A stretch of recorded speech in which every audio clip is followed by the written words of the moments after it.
Tengo muy buenas tardes cada uno de ustedes. Vengo a compartir hoy un tema bien importante que es de la palabra del Señor.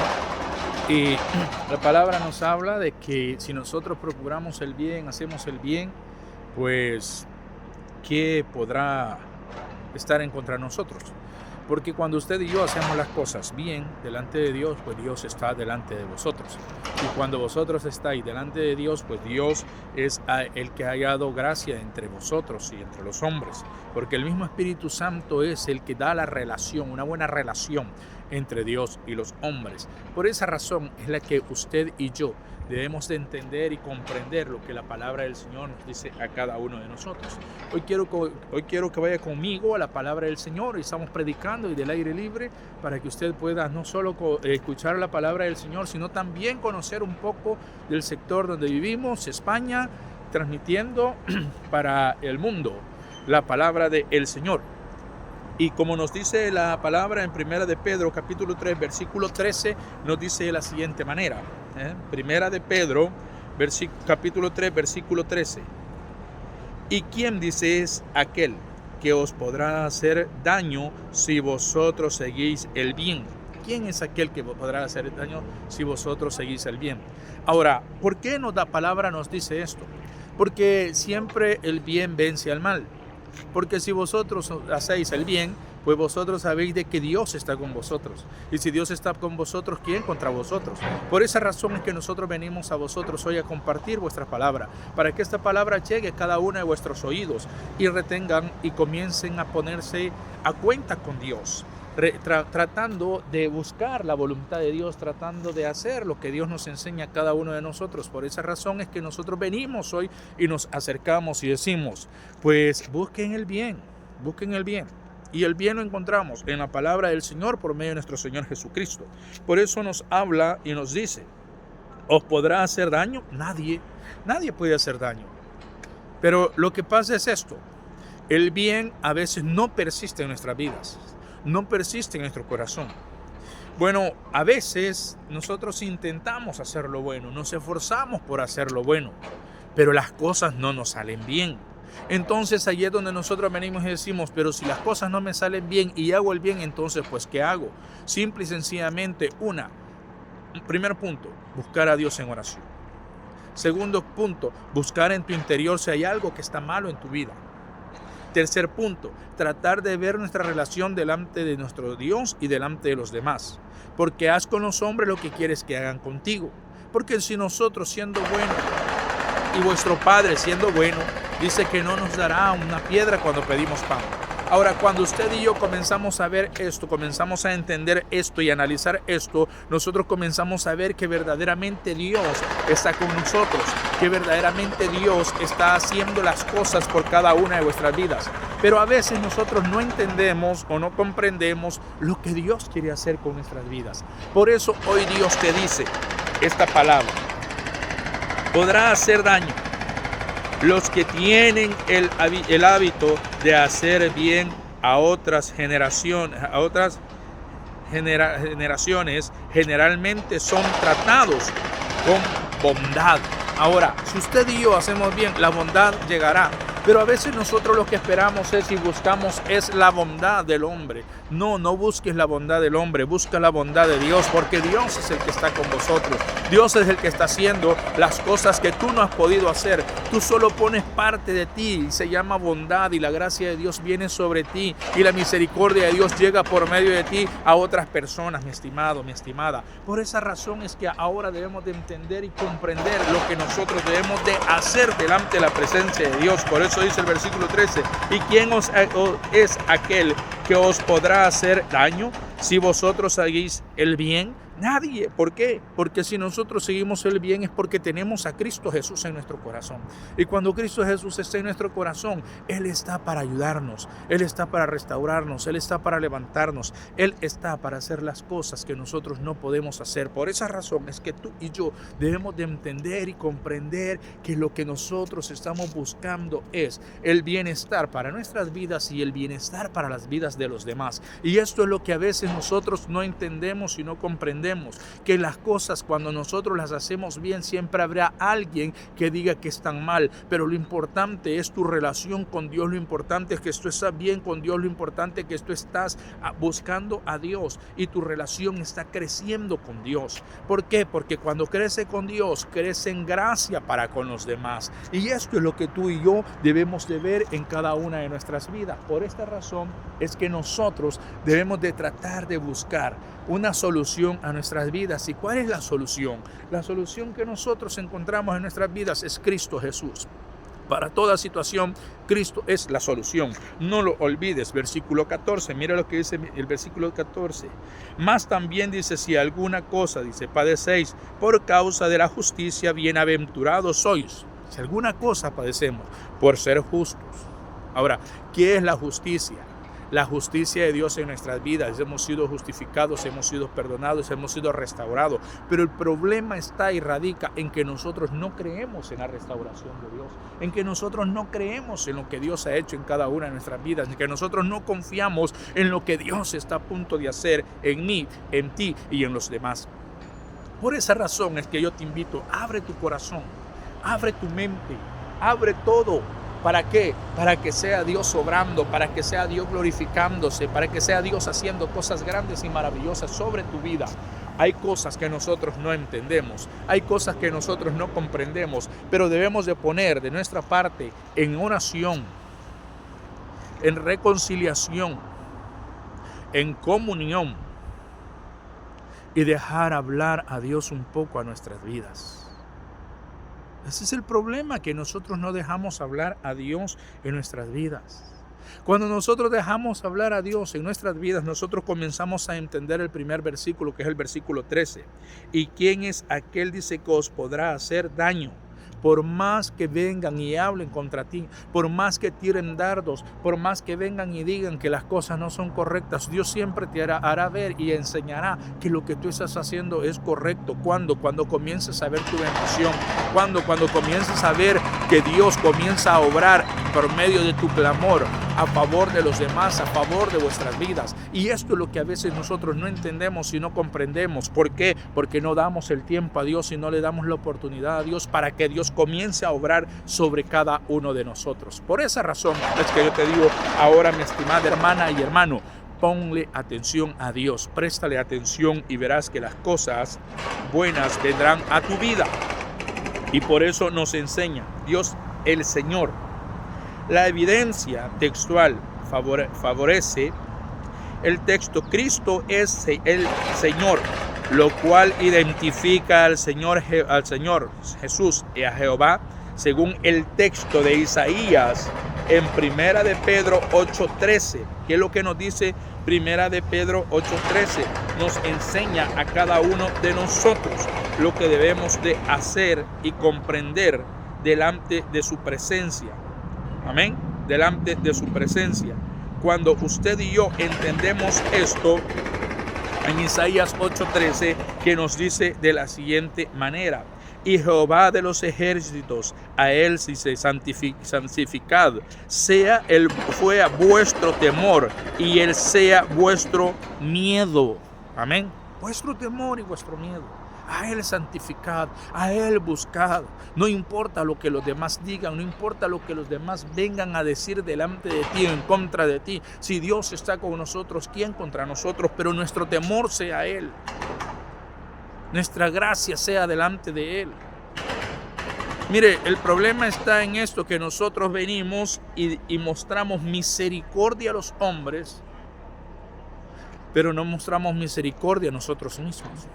¿Por qué te voy a decir misericordia a nosotros mismos? Porque muchas veces nosotros no creemos que somos perdonados y nosotros necesitamos sentirnos perdonados.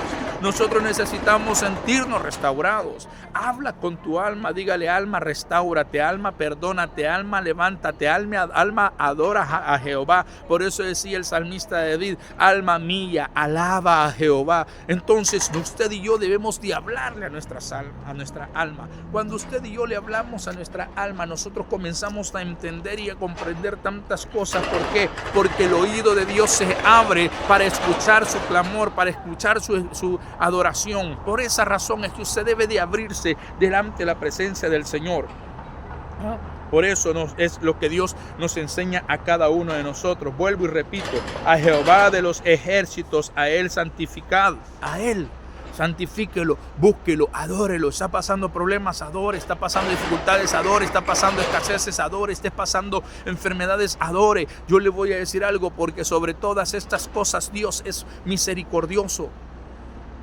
No puedo olvidar la palabra en el libro de la Biblia que nos habla en Reyes, la palabra que nos enseña de el profeta.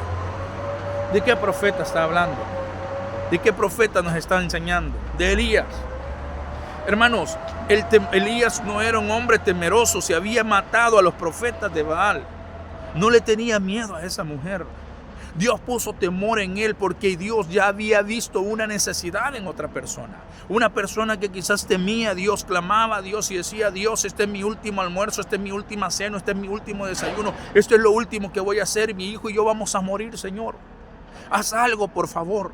Y aquella mujer, me imagino que caminaba deambulante buscando un leño por aquí, otro leño por allá, para poder ver qué es lo que podía cocinar y dejarse morir. Pero Dios estaba escuchando el clamor de una persona que había puesto en sí esta palabra: Jehová de los ejércitos, a Él santificaré. Lo santificaba, lo buscaba, porque si no hubiese buscado a Dios, si no lo hubiese santificado, Elías no hubiese sido enviado, el temor no hubiera llegado a Elías. Elías no tenía temor. Lo que pasaba era que Elías, Dios había puesto temor en él para trasladarlo hacia el lugar donde iba a haber un milagro, donde iba a dar una bendición. Y eso es lo que nosotros a veces no entendemos.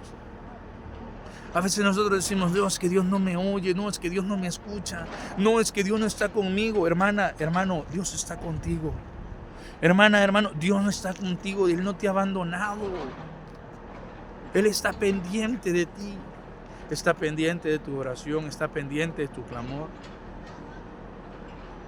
Y para hacerle ver a esta mujer que Elías no había llegado por una coincidencia y que Elías no estaba allí por una coincidencia, y haciéndole ver a Elías, Dios le pone en la mente y en el corazón, le dice: dile a esta mujer que haga una torta y que este pan sea el último. La mujer quizás, me imagino que le ha de haber dicho susurrado en el oído: es lo único que tiene. Y esto era para Elías. Cuando vino y le dijo: hazme el pan y tráelo. Y le dijo: es lo último que tengo. Elías primeramente se sentía abandonado. Segundo, Elías se sentía defraudado. Tercero, Elías se sentía derrotado. Pero Dios quería enseñarle en medio de estas tres cosas que él sentía, que no era lo que él creía, sino lo que Dios tenía, el propósito de Dios que tiene hoy Dios para tu vida. Tú eres un Elías, tú eres una persona que está pidiendo esto y se está sintiendo igual con Elías, se está sintiendo derrotado, se está sintiendo abandonado, se está sintiendo sin fuerzas. Dios te está diciendo hoy: no estás solo, yo estoy contigo. Cuando Elías llega, le dice: hazme una torta, hazme lo último de pan. Y le pone luego en su mente y en su corazón: trae unas tinajas, vamos a ver qué es lo que podemos hacer, vamos a ver qué hace Dios. Y cuando llega aquella mujer y comenzó a echar harina y comenzó a echar aceite, y aquella harina no escaseaba, Dios le hizo ver a Elías: Elías, no te traje por gusto, Elías, lo que yo hice contigo no era abatirte para que te sintieras defraudado, fracasado, sino para llevarte a un lugar donde tú humanamente no hubieses ido, no hubieses llegado. ¿Por qué? Porque no hubieses entendido. Yo vine y te abatí, Elías, para que tú entendieses y buscases un camino por donde huir, pero no estabas huyendo, estabas caminando al destino donde yo quería que fueras, porque había una mujer con un niño que tenía una grave necesidad. Había una sierva que me había clamado, había una sierva que había dicho: Señor, es la última comida que voy a hacer, mi hijo y yo vamos a morir, haz algo por nosotros. Y aquella mujer estaba esperando, pero lo que nunca se esperaba era que iba a llegar ese siervo de Dios. Ahora yo te digo algo: estás en un hospital, estás desahuciado, estás pasando hambre, estás pasando dificultades y tú piensas que vas a morir. Y Dios dice: no, yo voy a enviarte a un Elías, voy a enviarte a un profeta que llevará palabra y esa palabra te restaurará y te levantará. Pero aquella mujer no había entendido. Ahora iba el trato con la mujer. No había entendido que el siervo de Dios que había llegado había sido de parte de él, porque ella había clamado. ¿Qué es lo que sucede? viene y hace que muera su hijo, que muriese. Y le dice, ¿a eso has venido a traerme la muerte? Y Dios le estaba diciendo, no, vengo a mostrarte que lo que estabas pidiendo y lo que estabas orando hoy se cumple delante de ti y delante de mí. Porque yo escucho la oración de una mujer o de un hombre angustiado, aquellos que buscan, aquellos que claman. Yo escucho sus oraciones para hacerles ver que yo estoy con vosotros. Vino aquel hombre y dijo, Señor, me has traído hasta este lugar para ver morir ese niño. Y Dios le hizo sentir, no, acuéstate sobre de él. Sóplale, háblale, hazle sentir calor. No sé qué palabras pudo haberle puesto Dios en su corazón y en su mente, pero Elías vino obedientemente, lo hizo, y luego salió con aquel niño respirando y con vida. Era haciéndole Dios saber a aquella mujer de que no estaba sola, aquella mujer diciéndole, yo te he escuchado, porque tu palabra, tu oración, yo la escuché, yo escuché tu clamor, y aquí es la confirmación de que yo no te dejo abandonado, yo no te he dejado sola, yo no te he dejado solo, yo he estado contigo. Eso es lo que nos dice la palabra. Y Jehová de los ejércitos dice, a él santificarás, sea a él vuestro temor y él sea vuestro miedo. Eso es lo que quiero mostrarte hoy. Eso es lo que quiero que comprendas hoy. A veces nosotros no entendemos lo que Dios hace en cada una de nuestras vidas. A veces no entendemos lo que Dios quiere hacer sobre cada uno de nosotros. Pero Dios te dice, aquí estoy. ¿Y quién es aquel que os podrá, dice, hacer daño? Nadie. Nadie podía dañar la integridad de esa mujer. Nadie podía dañar la integridad de Elías. Elías no iba huyendo. Elías iba a una misión. Nadie podía dañar la integridad y la fe de aquella mujer. Aquel hombre que llegó no llegó solo a comerse el pan. Aquel hombre que llegó a enseñarle de que habían milagros todavía, de que había alguien que le estaba escuchando, que la harina y el aceite no iba a perecer, que la harina y el pan no iba a dejar de fluir. Y le hizo ver para que veas que soy yo, Dios, el Hijo de yo soy Dios, y el que he mandado es mi profeta. Te voy a mostrar algo, te enseñaré que es resurrección. Te enseñaré que eres pérdida, pero te enseñaré que es devolver un regalo. Porque tú has regalado tu clamor hacia mí, yo te voy a regalar un milagro de vida. Y aquella mujer se quedó espantada, perpleja y alabando a Dios, me imagino, por lo que había visto en ese momento. Desde ese momento aquella mujer dijo, no estoy sola, Dios está conmigo, no estoy sola, Dios siempre manda un ángel, Dios siempre manda un siervo. Yo quiero que digas hoy, ahí en tu cama, en tu lecho donde estás, no estoy solo, Dios está conmigo, no estoy solo, mi clamor ya ha sido escuchado, mi oración ya ha sido escuchada, mi adoración ya ha sido escuchada, solo estoy esperando el momento que Dios envíe a su siervo y lo recibiré con brazos abiertos. No cerraré mi corazón, no cerraré mi mente, porque Él está conmigo y yo estoy delante de su presencia en adoración. Diga esas palabras, créale a Dios y Dios hará grandes cosas sobre su vida. Espero que esta palabra sea de bendición para usted. Entienda y comprenda lo que Dios está haciendo en su vida, en la vida de sus familias y a su alrededor. Dios te bendiga. Te saludamos desde este lugar, te saludamos desde este momento para que seas tú obrando delante de la presencia del Señor y sea Dios glorificándose delante de ti, para que sea Dios escuchando tu adoración. Te saludamos desde España. Dios te bendiga y hasta la próxima.